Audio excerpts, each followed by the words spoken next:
paz. Que bom que podemos estar aqui nessa noite para louvarmos o nosso Deus. Graças a Deus por isso. Que podemos nos reunir neste lugar para juntos exaltarmos ao Senhor. Abra sua Bíblia comigo no Salmo de número 76. Nós vamos ler esse salmo como introdução ao culto dessa noite. O salmista está exaltando a majestade e o poder de Deus aqui.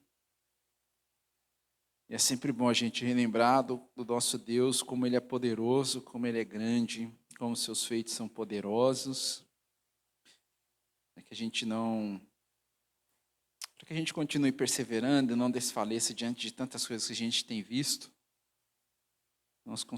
Que nós continuemos com os olhos fitos no Senhor e crendo que Ele é poderoso para fazer muito mais do que pedimos ou pensamos. Todos encontraram? Salmo de número 76 diz assim: Deus é conhecido em Judá, grande é o seu nome em Israel. Em Salém está o teu tabernáculo e em Sião a sua morada. Ali despedaçou ele as flechas, o escudo, a espada e a batalha. Tu és ilustre e mais glorioso do que os montes eternos. Os corajosos foram despojados, jazem a dormir o seu sono, e nenhum dos valentes podem valer-se das próprias mãos. Ante a tua repreensão, ó Deus de Jacó, carros de guerra e cavalos foram lançados no sono profundo. Tu, sim, tu és terrível, se estás irado, quem pode permanecer na tua presença? Desde os céus fizeste ouvir o teu juízo, a terra tremeu e se aquietou, quando Deus se levantou para julgar e salvar todos os humildes da terra. Pois até a ira humana há de louvar-te, e da ira restante te cingirás. Façam votos ao Senhor seu Deus, e tratem de cumpri-los todos os que o rodeiam. Tragam presentes àquele que deve ser temido. Ele acaba com o orgulho dos príncipes, ele é tremendo para os reis da terra. Amém? Vamos orar ao nosso Deus? Nosso Deus, nós te agradecemos porque estamos diante de Ti por meio de Jesus Cristo. Nós te louvamos por nos fazer justos, por nos declarar justos diante do Senhor por meio de Jesus. E te agradecemos por nos trazer o conhecimento do Senhor por meio da Sua palavra, pela testificação do Seu Espírito em nosso coração. Obrigado, Deus querido, por não nos deixar na ignorância, por não nos deixar atolados no lamaçal de pecado em que outrora estávamos. Obrigado pela salvação em Cristo Jesus, pela vida que recebemos em Cristo. Te agradecemos, ó Deus, pela esperança que temos de vida eterna. E te louvamos, ó Deus, porque o Senhor é poderoso, porque o Senhor é santo, não há outro como o Senhor, não há Deus que se compare a Ti. Ó Deus, Tu és tremendo, não existe outro como o Senhor, ainda que os homens tentem fazer deuses, eles não se comparam ao Senhor. Eles têm mão, mas não podem apalpar, têm olhos, mas não podem ver, têm boca, mas não falam, têm olhos, mas não enxergam, têm pés, mas não andam. Mas o Senhor é o Deus que está conosco, é o Deus que se relaciona, é o Deus presente e pessoal. Te agradecemos, ó Deus, porque o Senhor está conosco todos os dias, até a consumação dos séculos. Guia-nos nessa noite, que possamos louvar o Seu nome, que o nosso coração transborde na Sua presença de gratidão e em louvor ao Senhor. Fala conosco, Deus, te pedimos, em nome de Jesus. Amém. Graças a Deus pela esperança que temos em Jesus Cristo, nosso Senhor. Abra sua Bíblia comigo, meus irmãos, em Eclesiastes, capítulo 12. Nós vamos ler os versos 13 e 14. E em seguida nós vamos a Deus também em oração, pedindo ao Senhor que perdoe os nossos pecados, as nossas faltas. Esse texto de Eclesiastes tem alguns conselhos aqui para nós, de como precisamos lembrar quando nós estivermos diante daquilo que nos faz ofender a santidade de Deus. Que Deus nos ajude e que possamos permanecer firmes. Eclesiastes capítulo 12, os versos 13 e 14. Diz assim: De tudo que se ouviu, a conclusão é esta: tema a Deus e guarde os seus mandamentos, porque isto é o dever de cada pessoa, porque Deus há de trazer a juízo todas as obras, até as que estão escondidas, quer sejam boas, quer sejam más. Vamos a Deus nesse momento, pedir ao Senhor que nos perdoe, que tenha misericórdia de nós, que nos ajude a abandonar aquilo que temos feito e que não glorifica, que não engrandece, que não bendiz. Vamos orar a Ele nesse momento. Senhor nosso Deus, nós sabemos que os olhos do Senhor percorrem toda a terra e tudo que a gente faz, ainda que esteja escondido dos olhos dos nossos irmãos, está claro, exposto diante do Senhor.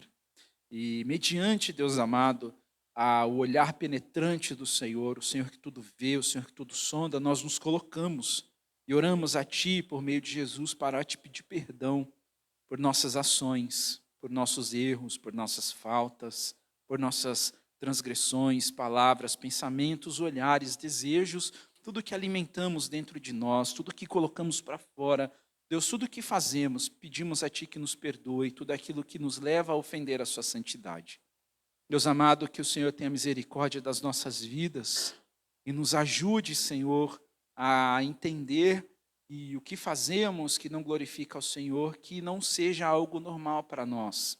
Abre os nossos olhos, ó Deus, reconhecemos que não somos prontos, que precisamos da ação do Seu Espírito em nosso coração para nos apontar o caminho que estamos vivendo, que não glorifica o Seu nome.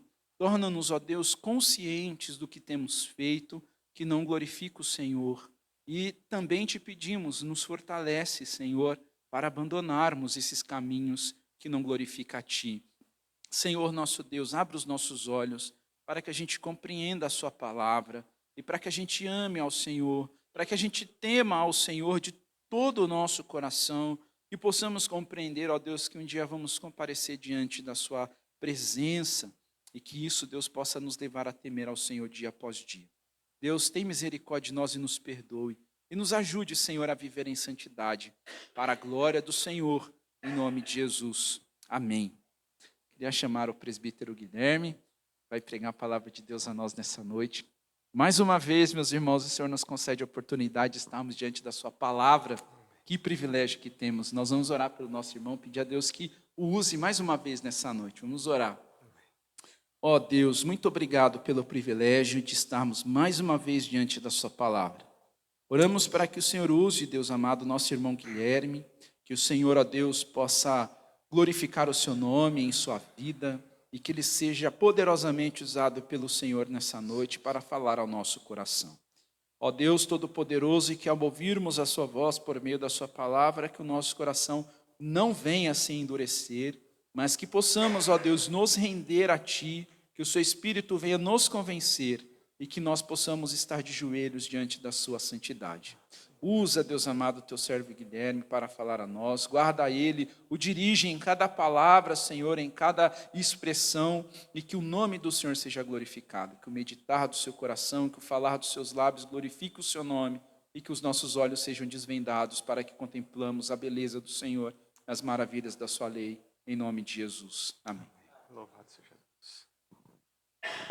Boa noite, meus irmãos. Graça e paz em Cristo Jesus. Que privilégio mais uma vez estarmos aqui diante do Senhor. Que a gente tenha essa alegria sempre de, em comunidade, como igreja, adorarmos ao Senhor Jesus. Vamos abrir as nossas Bíblias lá em Lucas, no capítulo 14, do verso 15 ao verso 24, nossa última mensagem aqui, pregamos do 1 ao 13, do 1 ao 14, e agora de 15 a 24. Ao ouvir tais palavras, um dos que estavam à mesa com Jesus lhe disse: Bem-aventurado aquele que participar do banquete no reino de Deus. Jesus, porém, respondeu: Certo homem deu uma grande ceia e convidou muitos.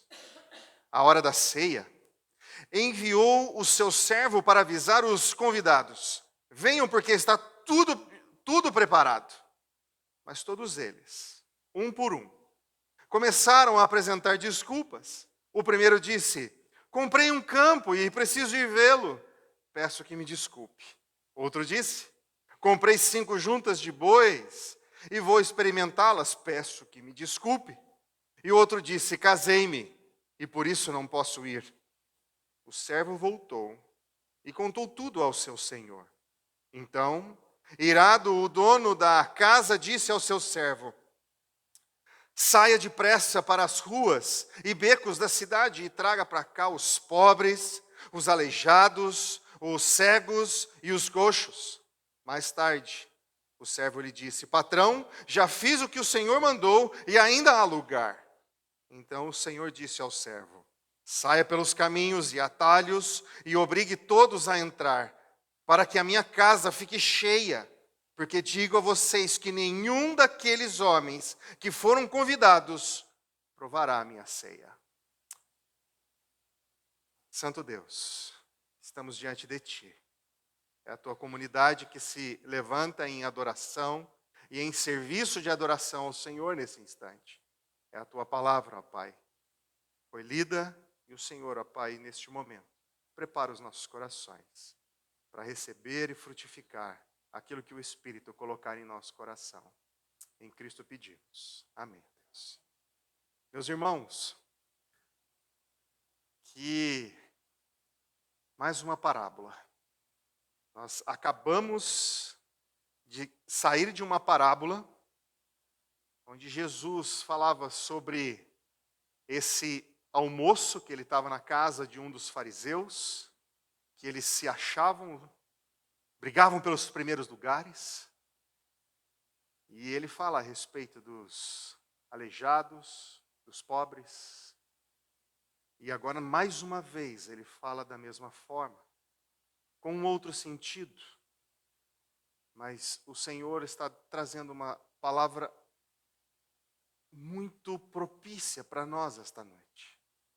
Ao ensinar na casa de um dos principais dos fariseus, Jesus provocou o comentário de um dos convidados que estava com ele à mesa.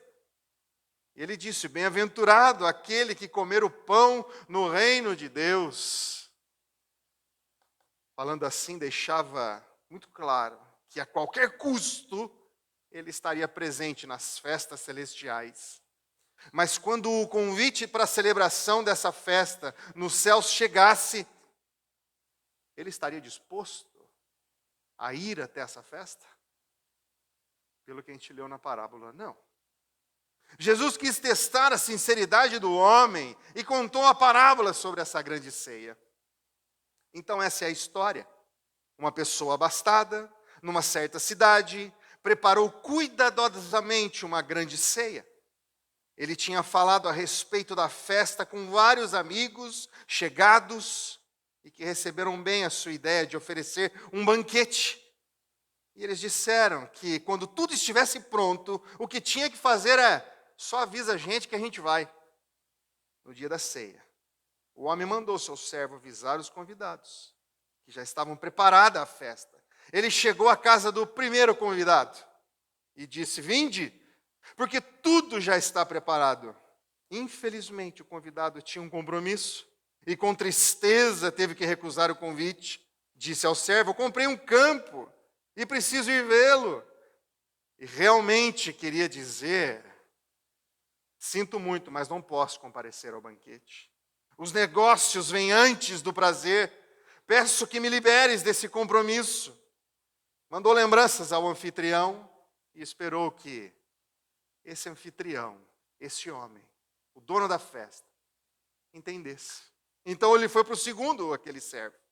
Chamou para a ceia, mas o anfitrião, que estava à espera: vinde, porque tudo já está preparado. Ao ouvir o convite, esse segundo homem pareceu perplexo, mas agora estava tratando de negócios. Tinha acabado de pagar uma quantia por 5 juntas de bois e se preparava para experimentá-las. Não podia sair, pois os homens que conduziam os bois dependiam dele. Era o único que podia tomar decisões. Era o chefe ali. Sair da sua fazenda naquele momento para tomar parte de um banquete seria muita irresponsabilidade dele. Ele expressou um profundo pesar. Pediu ao servo que levasse suas saudações ao anfitrião. Tinha certeza de que esse anfitrião entenderia também. E o servo continuou. Bateu a terceira porta. A essa altura, ele já estava preparado para receber a resposta negativa também. Quando chamou o convidado para o banquete, ficou sabendo que esse tinha casado. Durante aquela semana, estaria ocupado com suas próprias festas. Realmente, ele nem precisava se justificar. Ninguém estranharia o fato de um marido querer ficar ao lado da sua esposa. Depois de ter falado com todos os convidados, o servo voltou para a casa do seu senhor e transmitiu tudo, as desculpas de cada um deles e as lembranças enviadas por cada um deles, as justificativas de cada um deles. É compreensível isso, meus irmãos. O dono da casa, é óbvio, não se sentiu satisfeito, ficou zangado. Não podia perder toda a comida preparada, todos os arranjos que tinham acontecido. Quem prepara uma festa sabe exatamente do que nós estamos falando aqui. São muitos recursos gastos. E não podia perder toda essa comida. Não tinha outra escolha senão encher sua casa com outros convidados. Assim ordenou ao servo que fosse às ruas, aos becos da cidade e trouxesse para a ceia os mendigos, os aleijados, os cegos, os coxos que encontrasse na frente. O servo cumpriu as ordens do seu senhor. Mas quando os convidados já estavam assentados à mesa, ainda tinha lugar à mesa. E o Senhor o enviou para que buscasse todos os marginalizados pela sociedade que encontrasse pelos caminhos e os atalhos da cidade. O anfitrião queria que todos os lugares do banquete fossem ocupados. E que nenhum daqueles que ele convidou antes chegasse atrasado. Não poderiam entrar, pois não haveria mais lugar para aqueles que ele chamou antes. Para os seus verdadeiros convidados. Meus irmãos, o que isso tudo quer dizer?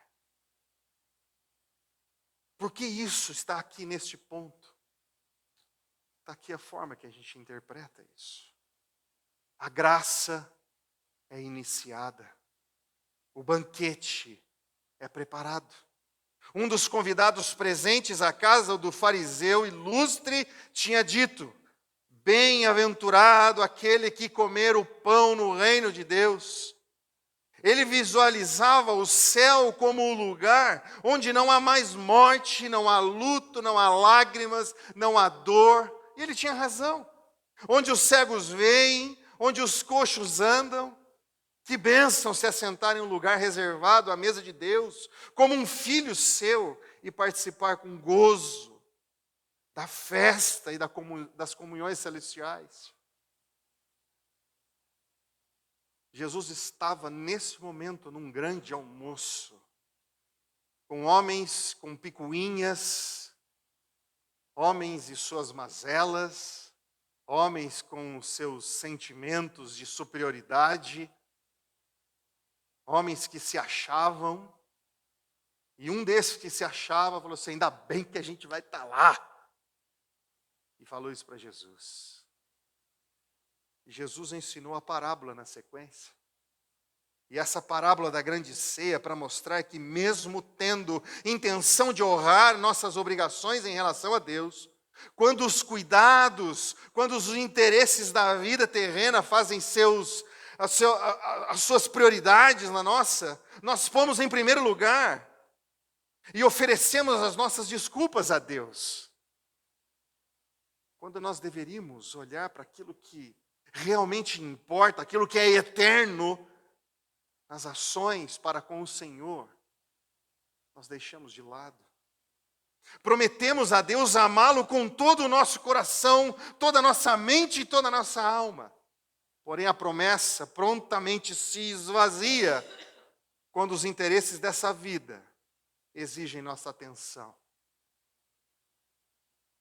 E interesses da vida envolve tudo. Meus irmãos, uma coisa muito clara que precisa ficar aqui nesse instante. Tudo que você vê, que você enxerga, tudo que você toca, tudo que você sente nessa vida, tudo vai ficar. Tudo vai ficar. Não vai sobrar nada. Nós chegaremos nus diante do Senhor. Se estamos em Cristo, estaremos com as vestes nupciais diante do Senhor. Senão, nós chegaremos com os nossos pecados diante do Senhor. Mais nada. Nada do que você tenha feito por alguém aqui vai ser levado em conta. Nada dos seus bens que você tem aqui, seus carros, casas. Nada disso, diante do Senhor, vai ter valor. E vai justificar você entrar no céu. Então, meus irmãos, a promessa prontamente se esvazia quando os interesses desta vida exigem nossa atenção. Essa é a graça rejeitada. Então apresentamos nossas desculpas a Deus, dizemos que Ele deve compreender esse acúmulo das nossas responsabilidades, nossos compromissos, e que as oportunidades não se apresentam com muita frequência, então eu preciso priorizar isso daqui. Muitas vezes nossas obrigações, nossos relacionamentos e aquilo que nos convém vão de encontro com a promessa de amar a Deus e de servi-lo.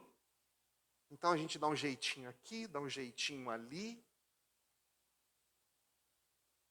Satisfazemos nossos próprios interesses e esperamos que Deus nos dê uma segunda oportunidade, uma segunda chance.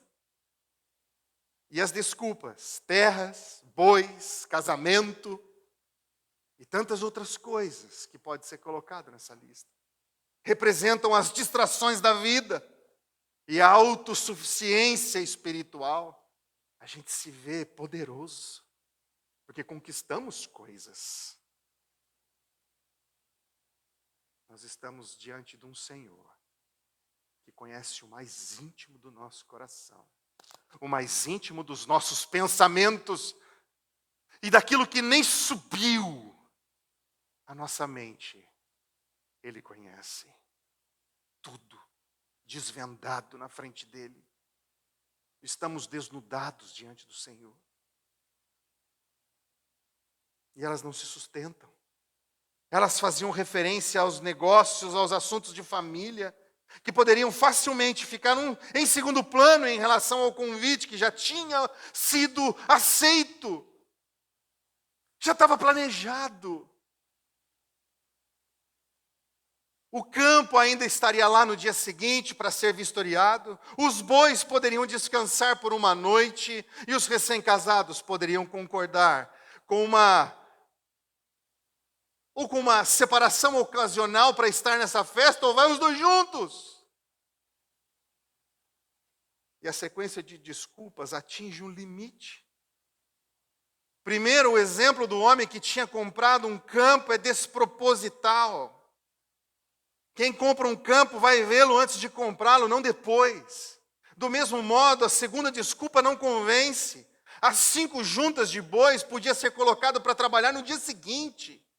Além disso, se o fazendeiro não tivesse experimentado as juntas de bois, antes de comprá-las, teria feito uma grande tolice. O terceiro exemplo foi um ponto culminante das ilustrações. O marido recém-casado, incapaz de deixar a esposa por uma noite, fornece excelente material, óbvio, para algumas brincadeiras. Piadas. Meus irmãos, quando olhamos para as desculpas, o objetivo de Jesus era mostrar a inconsistência e a fragilidade delas. Ninguém poderia levá-las a sério. Elas simplesmente não resistiram. Mais do que isso, nos dias de Jesus, todo mundo sabia da importância de um convite para um banquete.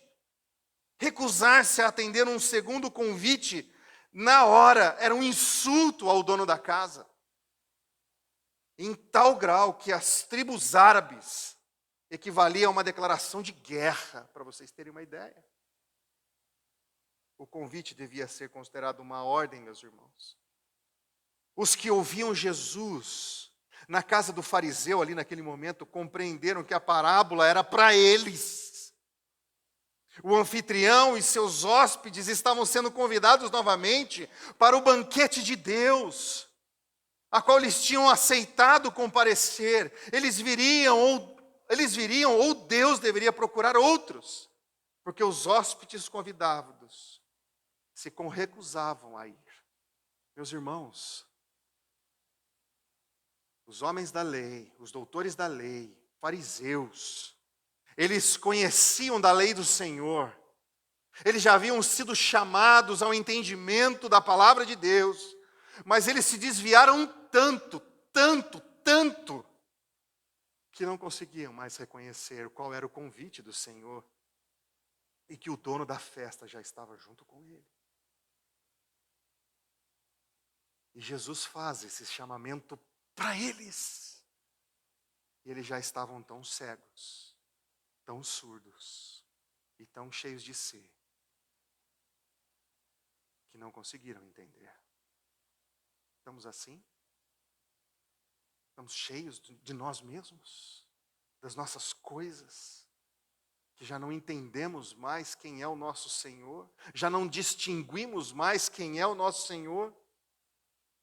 Jesus disse aos fariseus e aos doutores da lei que o banquete de Deus não é um acontecimento a ser celebrado no final dos tempos. A festa já está pronta e Deus espera então a resposta que tem para dar. Respondendo ao homem que tinha comentado, bem-aventurado aquele que comer pão no reino de Deus, Jesus disse, sim, vinde porque a festa já está preparada. Os convidados devem vir agora. Depois vai ser muito tarde. As instituições, as igrejas, as instituições religiosas dos dias de Jesus, as sinagogas, não estavam preparadas para aceitar a vinda do reino. Apesar dos sinais e maravilhas realizados por Jesus, diante de todos eles, era só consultar, era só comparar. Mas estavam tão cegos em seus poderes, que mesmo fazendo isso, eles não aceitavam, porque isso mudaria tudo na vida deles. Seus prestígios, a sua classe social. O que mais precisamos fazer para nos humilharmos diante do Senhor? Por meio dessa parábola, Jesus deixou claro que não haverá falta de cidadãos no reino de Deus. Se os líderes religiosos de Israel rejeitassem o convite de Deus para a entrada no reino, ele o estenderia a todos os marginalizados pela sociedade, isso é, coletores de impostos, indecisos, gentios. Essa é a graça expandida do Senhor. Qual é a extensão da graça? A todos. Jesus chama a todos. São todos que virão? Não. Mas ele estende a todo o seu convite. A mensagem de salvação não foi aceita pelos líderes religiosos dos dias de Jesus. Elas muitas vezes foi alvo de escárnio, de desprezo. O povo comum aceitou esse convite de salvação mais do que rápido. Marginais, ignorantes, samaritanos e gentios atenderam prontamente ao chamado de Jesus. E olhando para um contexto dessa parábola, olhando para ali para os 4 evangelhos, mostram repetidamente que Jesus ensinava a maneira dos rabinos daquela época. Para ele ensinar significava o quê? Repetir, e falar de novo, e encucar. E assim ensinou a parábola da grande ceia, na ocasião em que foi convidado para um almoço de sábado na casa desse fariseu. Uns dias antes de sua morte, ele contou uma parábola sobre o banquete de núpcias. Quando Jesus expôs a parábola da grande ceia, aqueles que tinham instrução religiosa e teológica puderam perceber a correlação das duas passagens que a gente olha lá em Deuteronômio. Se vocês puderem abrir comigo. Deuteronômio 20. Deuteronômio 20.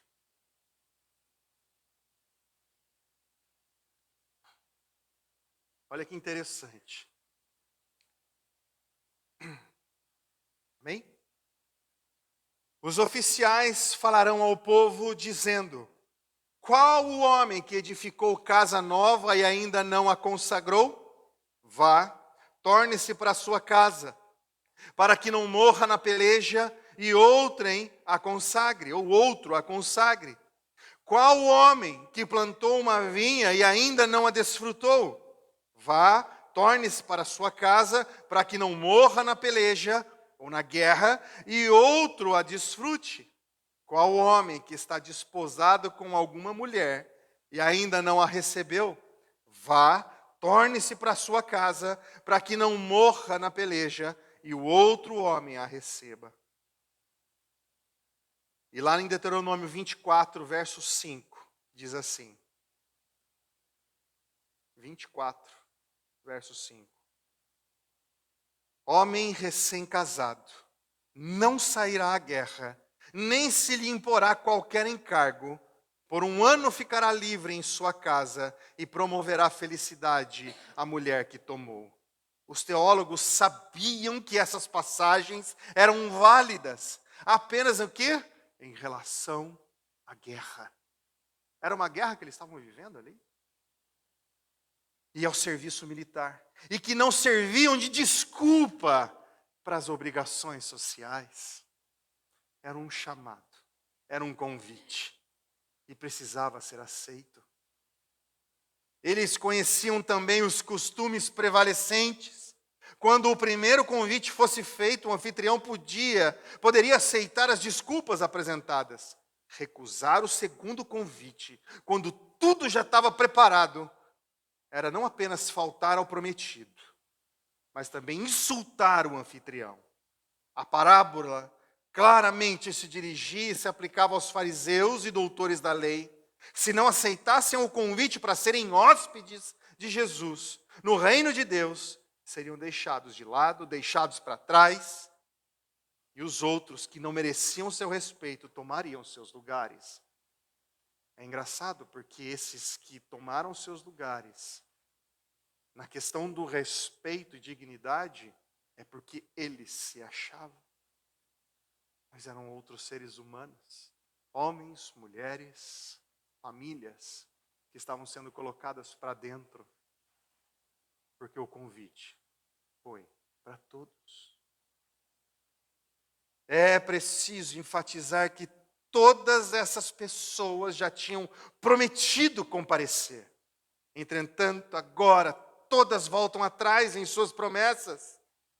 Em vista da enorme quantidade de trabalho compreendido na preparação de todas as coisas para o convidado, esse cancelamento dos compromissos era uma ofensa.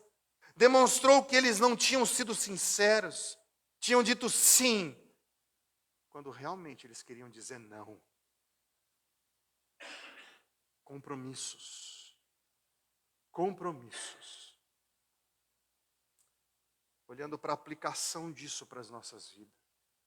A aplicação disso de Jesus para aqueles homens. O anfitrião é, às vezes, retratado como uma vítima das circunstâncias. Seria compreensível que um dos convidados recusasse o convite. Mas o anfitrião fica sabendo que todos se recusaram a ir. Talvez seja mais lógico ver um menosprezo geral de todos aqueles homens. No fato de que todos os convidados, e não temos que nos ater apenas a 3 exemplos, se recusaram a ir. Quantos convidamos? Quantos buscamos? quantos pregamos do Evangelho? E a resposta é negativa. Ainda que não tenham combinado entre si, o efeito foi exatamente o mesmo. Os convidados refletiam a atitude da hierarquia religiosa. Jesus envolveu a si mesmo na conclusão quando disse: porque vos declaro que nenhum daqueles homens que foram convidados provará a minha ceia. Ele é aquele, o anfitrião. Ele é o Senhor.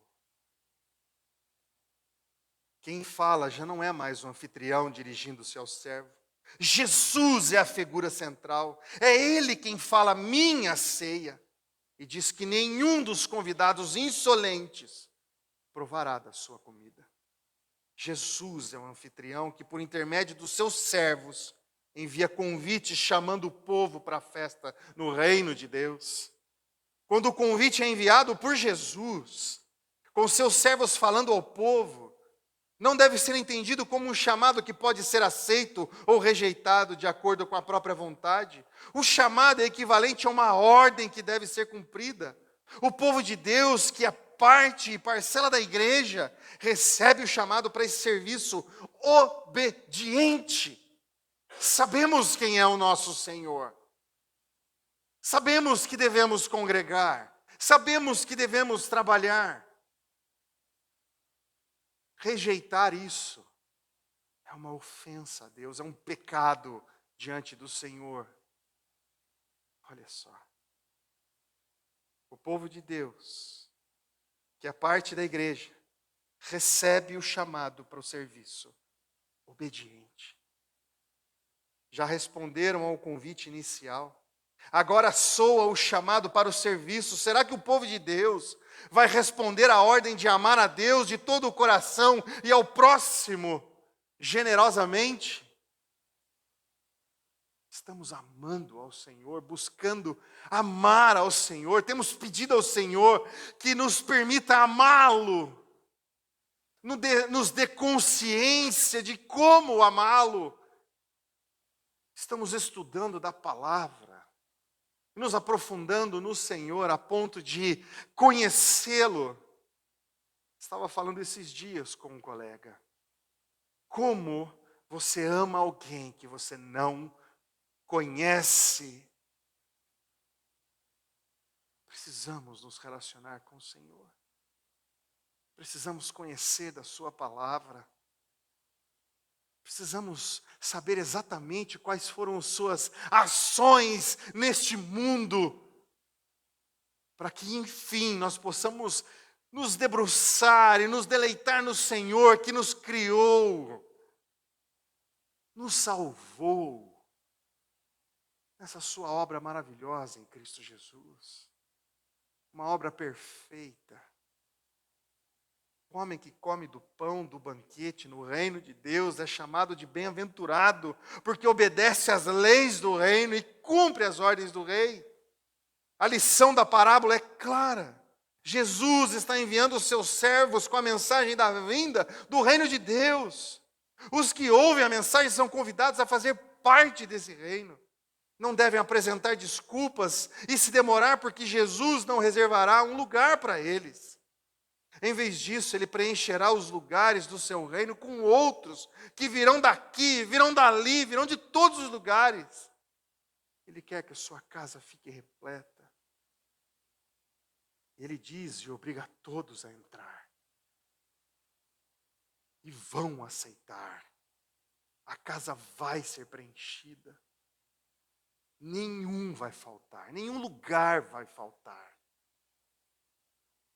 A parábola tem sentido, obviamente, missionário. Jesus reúne o seu próprio povo das ruas e becos da cidade, das estradas, dos atalhos dos campos. Ele não se envergonha de chamar os seus irmãos, os pobres, os aleijados, os cegos e os coxos. Lá em Hebreus 2:11 ele diz assim: pois tanto o que santifica como os que são santificados, todos vêm de um só. É por isso que Jesus não se envergonha de chamá-los de irmãos. somos irmãos, adotivos em Deus, do nosso Senhor Jesus Cristo. Estes são feitos santos e pertencem à família de Deus, numa época em que muitos que pertencem à igreja oferecem fracas desculpas para não pertencerem à igreja, oferecem fracas desculpas para não participarem de uma obra que continua do reino de Deus. Os servos fiéis de Deus devem sair às ruas, aos becos da vida, com um convite para que todos creiam e aceitem a obra e a pessoa de Jesus Cristo, o nosso Salvador, o Salvador do mundo. Há um Senhor nessa terra, há um Senhor neste planeta, há um Senhor neste universo. O nome dele é Jesus. Portanto, o que nós temos aqui é uma série de subterfúgios enganosos, pretextos fúteis. Assim também, desde o princípio até agora, são muitíssimas as pessoas que têm apresentado pretextos para negar a receber de coração e da mão de Deus a salvação gratuita e plena. Os profetas tinham falado, o povo tinha respondido não. Isaías 53, Isaías 61, 65. E agora, durante o ministério de Cristo, eles estavam dizendo não, mais uma vez. Enquanto esses que se recusam a tomar conhecimento do chamado de Jesus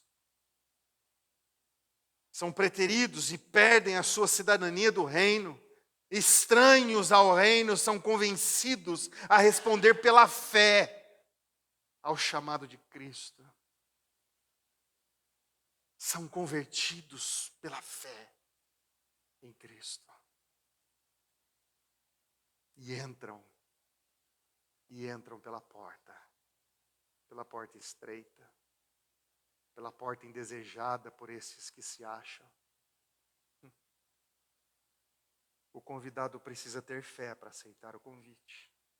Quando o servo chega com o recado do hospedeiro, vinde, porque tudo está preparado, o convidado vê apenas um homem. Jesus mesmo está dizendo a todos os presentes naquele jantar, inclusive ao homem que fez essa exclamação aí no verso 15, juntamente com todo aquele que lê e ouve essa parábola através dos séculos, que rejeitar o misericordioso convite de Deus para a salvação pela graça por meio da fé, terá como resultado a exclusão das bênçãos e dos deleites do novo céu e da nova terra, o reino em sua consumação, a igreja universal e triunfante. Se rejeitar, vai perder tudo isso. Quando Israel, como um todo, rejeita a Cristo, do verso 18 ao verso 20, o plano de Deus não é abandonado. Aqui, entre os judeus da antiga dispensação e durante o período do ministério terreno de Cristo, houve crentes genuínos, homens que esperavam o Salvador foram salvos pela graça, lá no Antigo Testamento, porque tinham fé naquele que viria. E os homens agora, na presença de Cristo, e nós nos incluímos nisso, confiamos, temos fé naquele que veio, nosso Senhor. Sempre houve esse pequeno remanescente. Temos diversos textos a respeito disso, em 1 Reis 19, Isaías 14, Isaías 29, Lucas 6. Mas agora acontece algo extremamente maravilhoso, já predito, naturalmente no Antigo Testamento. A igreja, já presente na antiga dispensação, agora começa a expandir-se entre os gentios. O evangelho chega. Agora se torna universal, internacional. O corpo de Cristo formado por judeus e por gentios. Efésios 2,14 diz assim: porque Ele é a nossa paz. De dois povos Ele fez um só. E na sua carne derrubou a parede de separação que estava no meio.